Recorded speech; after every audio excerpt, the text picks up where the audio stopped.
This is an ultimate global podcast. Hello, and welcome to our Daily Dose podcast, covering all about day-to-day global affairs. You're listening to Saurabh Kora and George Mavros from Sydney.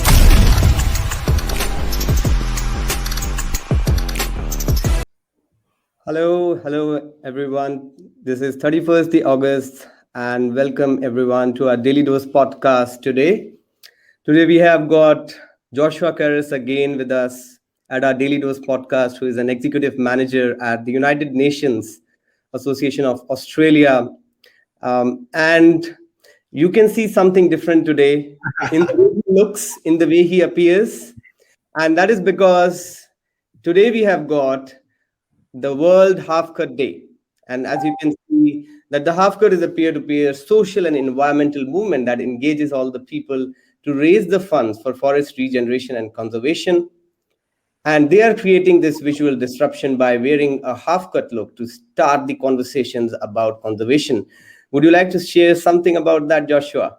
Look, I'd love to, because I'd love to share it immediately. Otherwise, why am I doing this? It's, yes, a fantastic initiative that aims to support particular regeneration initiatives towards, in particular, the Daintree rainforest, which is unfortunately although one of Australia's most precious preserved natural reserves is currently under threat of degradation.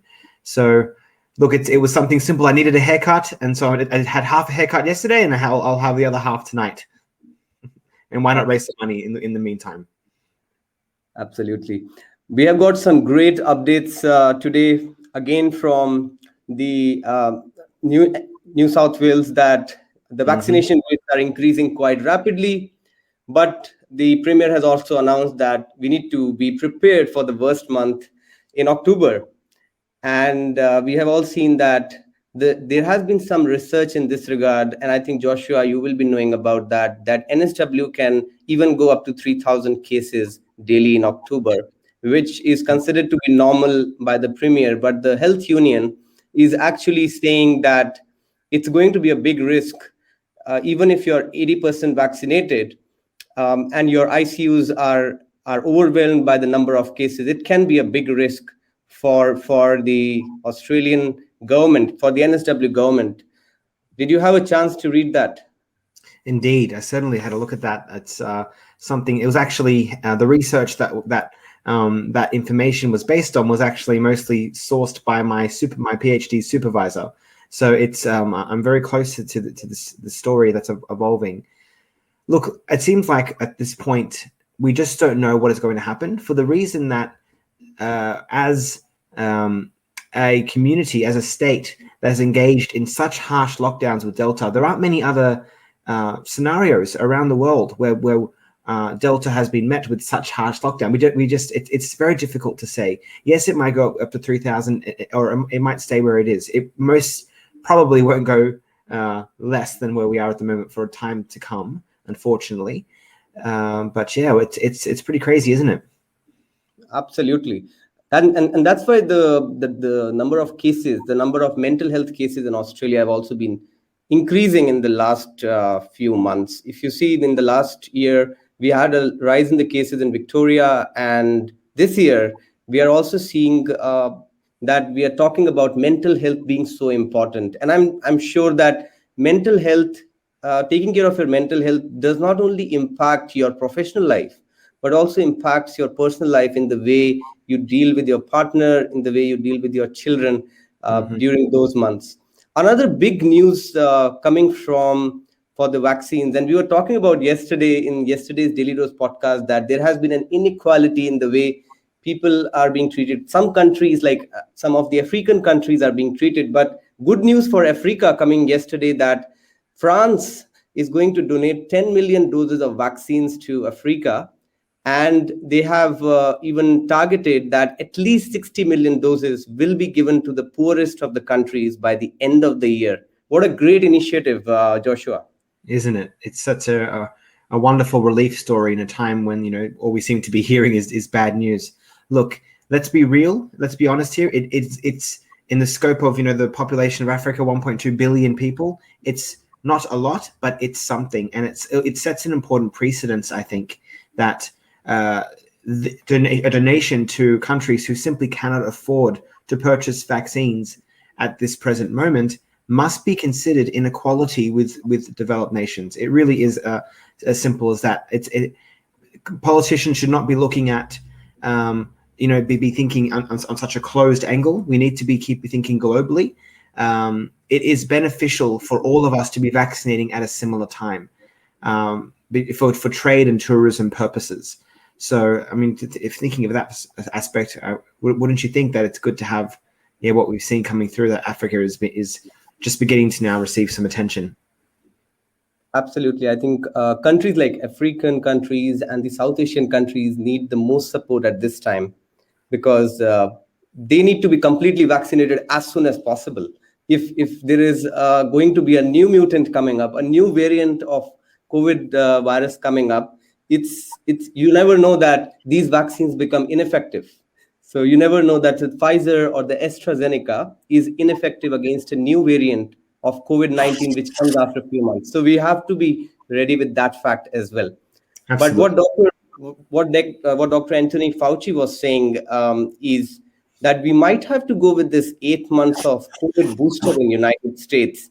President Joe Biden on Friday during a meeting at the White House said to the officials that it can be as early as 5 months, though Anthony Fauci totally denied that fact and said that it's actually going to be an 8 months booster shot, which US is going to start from probably this year.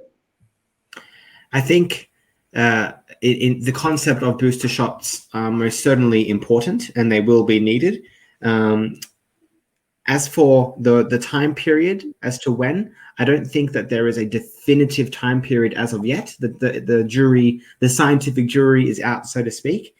We do know that breakthrough infections, which means infections from people who are vaccinated, do occur, and that they do drop when there is a booster shot administered. We've seen some highly advanced countries with highly advanced immunization programs already engage in booster shots. We've seen Israel begin to do that. I think the main thing, an important concept here, is that people will most likely receive another vaccine to what they initially received, just because recent studies from Europe are suggesting that it does provide some more protection, some extra protection there. All in all, I mean, we've seen there are very few shots that require, a one-time use. There are many that require, booster shots. The concept isn't new, and I think that time will tell as to exactly what is the recommended timeline, and also considering that a booster shot for a developed nation means that millions of people do not go vaccinated initially in developing nations. So these subjects we're speaking of are all interconnected, aren't they? Absolutely, they are absolutely connected to each other. And the concept of booster shot is actually still under research in a lot of countries, though US is always running ahead in the research, and that's why they can clearly predict that we need 8 months or 5 months. A lot of countries don't even know that time frame as of now. But moving from that discussion to something beyond COVID, we saw that in the world. In fact, yesterday we had this news in the United States, where this hurricane Ida has slammed the Louisiana district, which is killing a lot of people there.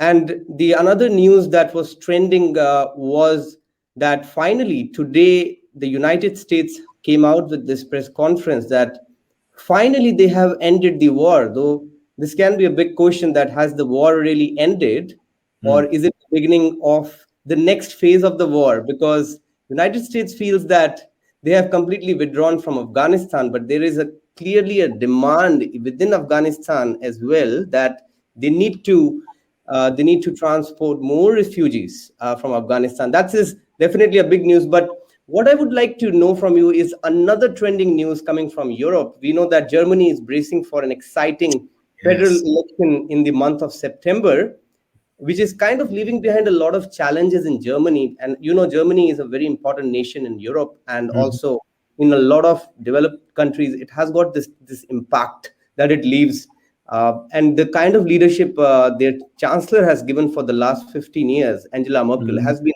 remarkable. And replacing and finding a suitable replacement for a person like her is going to be a big challenge for them. What do you think?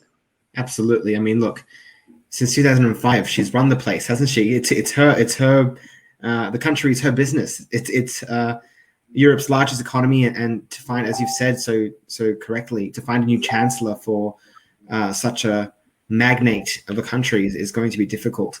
I mean, obviously, in the wake of Brexit and Biden's presidency, it's which direction does Germany want to go is the question that I think needs to be answered here. I mean, of course, there is so much at stake. We've got the pandemic, we've got climate policies. You're noting that Europe is really focusing on discussions around social equality relating to digitalization. I think is a huge concept as well. I feel like this is going to be a very important election and in deciding what the not just future of Germany holds, but for in many cases the entire continent of Europe. Absolutely. So I think that should be it from today's Daily Dose podcast. We were able to touch base upon a lot of key issues, and we would like to invite more people to our podcast sessions. In fact, become a brand ambassador or speaker like Joshua is here in front of us. More students coming from within Sydney, from outside Sydney, from around the world, joining us for this podcast will really help us in making this podcast bigger for you and more resourceful and insightful for you. So do follow our pages on the social media, and also make sure that if you want to support us in growing further financially, you can also do that through the link provided in the description later on. So that's it for today. Have a great day, everyone, whosoever has joined us from around the world. And we will see you tomorrow with a different guest. Have a great day. Thank you so much. Yeah. Thank you. Bye.